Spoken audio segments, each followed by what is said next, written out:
शुरू अल्लाह के नाम से जो निहायत मेहरबान रहम करने वाला। अस्सलाम वालेकुम नाज़रीन, आप देख रहे हैं मेरा यूट्यूब चैनल और मेरा नाम है मोहम्मद हारून।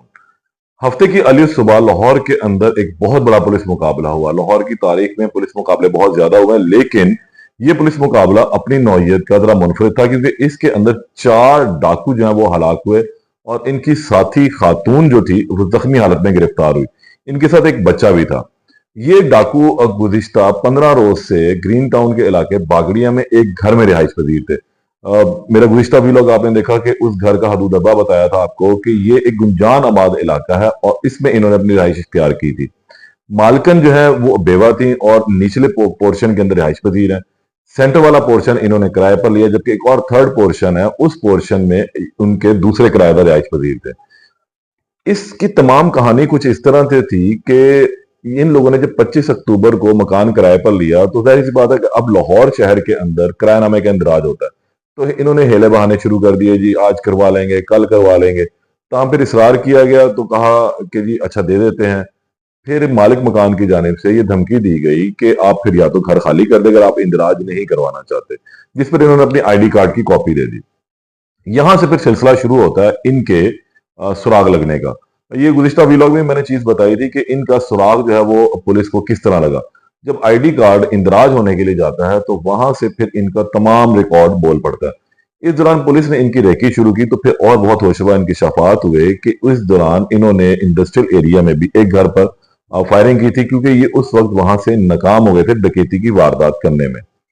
हफ्ते और जुम्मे की जो दरमियानी शब थी उस रात भी ये लोग अपना काम मुकम्मल कर कर अपनी रेकी मुकम्मल करके वारदात करके वापस अपने घर पहुंचे थे। जब पुलिस ने वहां पर रेड किया तो पुलिस के ऊपर फायरिंग की गई। एसएचओ और जख्मी एक एहलकार जो है वो इस तमाम मामले में हुआ।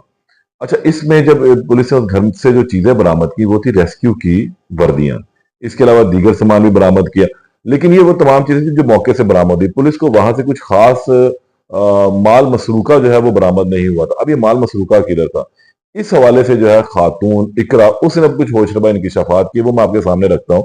क्योंकि ये जख्मी हालत में थी, इसको भी अस्पताल मुंतकिल कर दिया गया था, वहां पर इसकी मरहम पट्टी की गई। और अब जो होशरुबा इंकिशाफात हुए हैं कि इस खातून के इस डकैत गैंग के सरगना रिजवान के साथ ताल्लुकात थे। रिजवान से ताल्लुकात से मुतल्लिक जो है इसने बहुत अहम एक चीज बताई और वो बहुत ही ज्यादा हैरान कुन थी कि ये खातून शादीशुदा थी और अपने शौहर से इन्होंने तलाक ले ली थी या खुला ले लिया था। बहरहाल उसको अब इन्होंने छोड़ दिया हुआ था। एक बेटा भी था उसके साथ, 5 साल उसकी उम्र है। उसको लेकर ये रिजवान के साथ अब इन्होंने रहना शुरू कर दिया था। रिजवान से इन्होंने अपने ताल्लुकात इस्तवार कर लिए थे। गुज़िश्ता 6 माह से रिजवान के साथ रिहाइश पजीर थी। ये जो डकैत गैंग था ये सिर्फ लाहौर में पुलिस को मतलूब नहीं था, बल्कि ये डकैत गैंग मुल्तान में भी, आरिफ वाला, पाकपतन में भी मतलूब था और ये लोग इन जगहों पर रहते थे। गुज़िश्ता लाहौर इनकी शिफ्ट होने की सबसे बड़ी वजह ये थी कि अब ये लोग मुल्तान में इनके गिर्द थोड़ा घेरा तंग हो गया था। पुलिस इनके बहुत करीब पहुंच चुकी हुई थी, बहुत जल्द इन्होंने पकड़े भी जाना था। तो ये लोग मुल्तान शहर छोड़ के लाहौर के अंदर शिफ्ट हो गए और फिर इन्होंने बागड़िया में घर ले लिया। वकुए की रात भी ये लोग अपनी एक वारदात करके यहाँ घर पहुंचे थे। अच्छा, खातून ये बताती हैं पुलिस को जो इब्तिदाई बयान दिया है कि जी 6 माह कबल मैंने इस गैंग को ज्वाइन किया था। रिजवान से मेरे ताल्लुकात थे, मैंने अपने शौहर को छोड़ दिया था और मेरा जो बेटा था वो भी मैं साथ ले आई थी। पुलिस ने फिर इनसे भी सवाल किया, पूछा कि भाई जो माल आप लोग लूटते वो कहाँ था। तो इस खातून ने फिर ये बताया ये तमाम माल जो है हम कैश, इसके अलावा जो जेवर है ये बैंक में हम रखते हैं और ये तमाम चीजें हमारे पास एक इस्तेमाल में गाड़ी है, एक मोटरसाइकिल है और इसी के ऊपर हम रेकी भी करते हैं। अपना जो तमाम काम ये रिजवान चलाया करता था। रिजवान इस गैंग का जो है बेसिकली सरबरा है और इसके पास तमाम इंफॉर्मेशन जो है मौजूद होती थी। ये तमाम लोगों को हिंट देता था, उनको तमाम लोगों को हदायत देता था कि अब किस तरीके से किस तरह आगे इन्होंने चलना है। सूरत हाल फिर ये बनती है कि खातून ने ये भी बताया कि जितना भी अब तक माल इकट्ठा किया गया है वो तमाम का तमाम जो है वो मौजूद है बैंक के अंदर, लॉकर में मौजूद है, उसमें कैश भी है, उसमें जेवर भी मौजूद है। और अब जब वकुए की रात पुलिस वहां पहुंचती है, रेड करती है, पुलिस पर फायरिंग की जाती है, तो ये चारों डाकू पुलिस की जवाबी फायरिंग में हलाक हो गए। खातून गिरफ्तार हो गई। अब पुलिस की तहवील में खातून इसलिए इंकिशाफात की है कि जी 6 माह कबल जो है मैंने ताल्लुकात इनसे बनाए थे। अच्छा, अब इसमें एक और चीज जो सामने आई है कि पुलिस ने एफआईआर जो दी वो अपनी मुद्दईयत में दी कि पुलिस अफसरान के ऊपर जब हमला किया गया, इसमें एक एसएचओ जख्मी हुए जो एसएचओ मुतलका थाने के थे, फिर उसके बाद इनके साथ इनका एक अहलकार जख्मी हुआ। मोहल्लेदारों से जब हमारी बात हुई तो उनका भी कहना था, कुछ मशकूक इनका अंदाज था। इन्होंने मालिक मकान को भी ये कहा था कि अगर आपने किसी को भर्ती करवाना है रेस्क्यू में तो हम आपके करवा देते हैं। इन्होंने फिर उनको ऑफर भी की थी मुख्तलिफ किस्म की।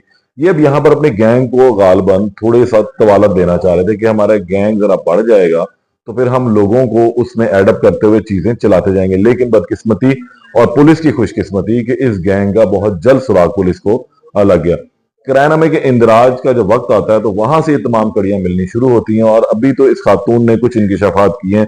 पुलिस को भी ये मजीद भी चीजें रिकवर करनी है। जो बैंक है, जिस बैंक के अंदर ये तमाम सामान रखा जाता है, वहां से ये तमाम चीजें रिकवर की जाएंगी क्योंकि जिन लोगों से लूटा गया सामान है उनको ये वापस भी करना है। तो अब आहिस्ता आहिस्ता जो इस केस की जो कड़ियां वो खुलती चली जा रही हैं। रिजवान से मुतल्लिक पुलिस का रिकॉर्ड मौजूद है कि ये दर्जन भर से ज्यादा मुकदमात में लाहौर पुलिस को ही मतलूब है। इसके जो दीगर साथी हैं वो भी इसी तरह मुख्तलिफ मुकदमात में पुलिस को मतलूब थे और अब चारों तो खैर जहन्नम वासिल हो चुके हैं। लाहौर पुलिस ने हफ्ते की सुबह ये बहुत बड़ा कारनामा सर अंजाम दिया था कि एक गुंजान आबाद इलाके के अंदर बगैर किसी नुकसान के उस इलाके में खौफ व हरास फैलाए बगैर इन डकैतों का किला कमा किया। अब इस केस में मजीद जो अपडेट आएगी उससे भी आपको दोबारा आगाह करूंगा। तब तक के लिए इजाजत दें।